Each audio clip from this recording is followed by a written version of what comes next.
All right, today's Thursday rest rant is about our incessant need to try to save people from their own choices.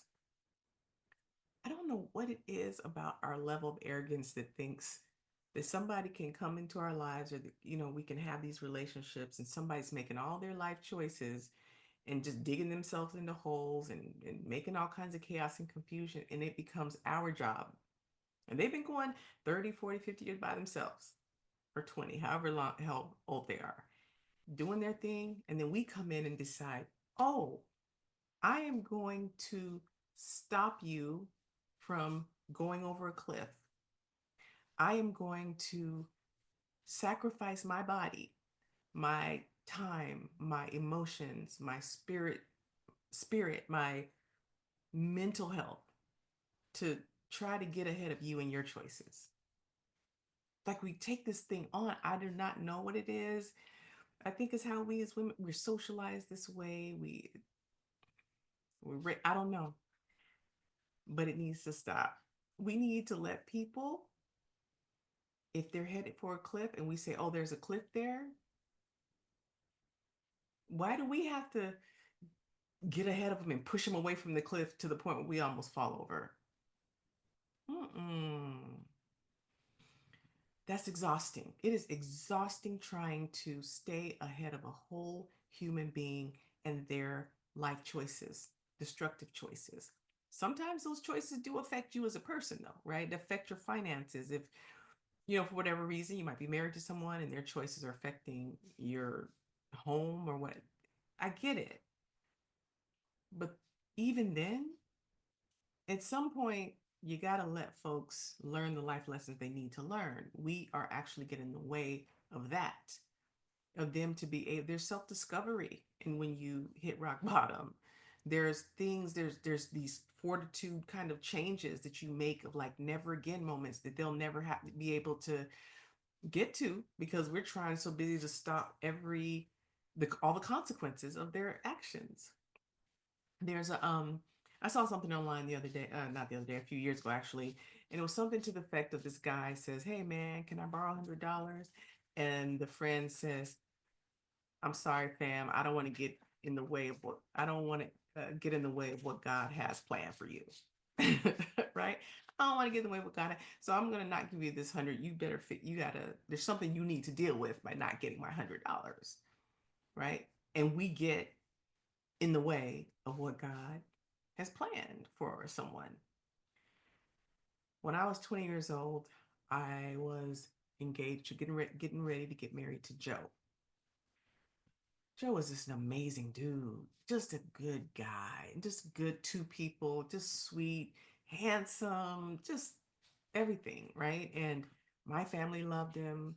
Both of our families loved us. I loved him. It was just really, really great until he decides he wanted to go get hooked on crack.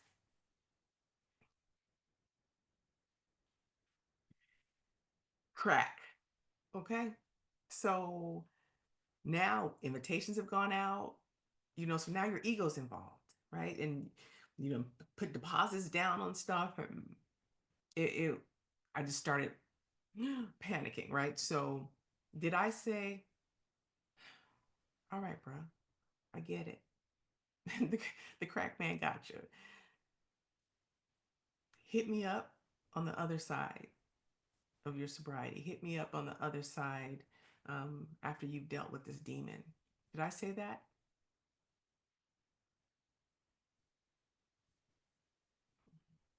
We got this. We can do this. We can fight this. We can beat this. He didn't ask me for my help. He did not want to stop using crack. I wanted him to stop using crack. He didn't want to stop.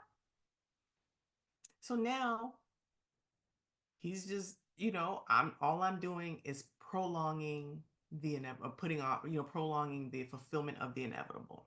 That's all I'm doing. He's not committed to what I'm committed to. And it's his body. I can't just follow him around work every day. I promise you I would if I could have, right? The final straw We go to NA meetings. I drop him off at the front door. I go to park the car. I come back. He's gone out the back door to smoke crack.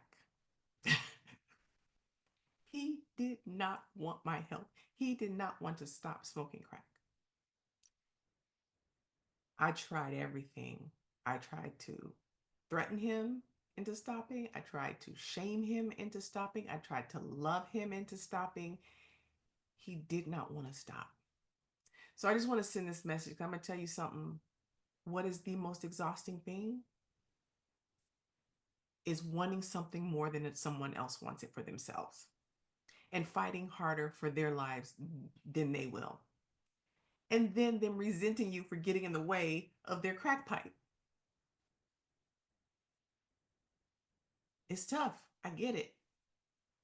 But it's exhausting. It's costing us our health, our vitality, our well being, and the rest that we need to be well in the world and do what we need to do. Because after with all this going on, there's still you. You still have a life. Some of you still have kids. You still need to, but all of your time and energy is going into something and someone that does not want your help. That is exhausting. That is my rant, my Thursday rest rant. And I'll talk to you again for because I got plenty of rants in my queue. Have a good night, y'all, or morning or day.